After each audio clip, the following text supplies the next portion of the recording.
Здравейте, Анкарич! Това е събота, 8 септември 2007. Аз и Жоро се прибираме от работа и сега ще видите какво виждаме тук. Това е точно на мача България-Холандия. Резултатът още е неизвестен. Вижте в какво състояние намираме този апартамент. Ето го, Жоро. Тук е 7 на 5, така че... Както виждате, голяма мизерия цари на бойното поле. Защото не сме се прибрали на време. Това са го направили само за един ден. Това са ми го оставили на мен. Представете ли си, още не знаем резултата, сега ще го разбера.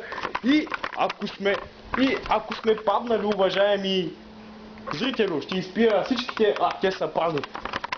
Ще изпия всичките, тези останали. Те тук така бирички. Чао, и да си мислите за мен. Показвам. Часа е 7 и нещо.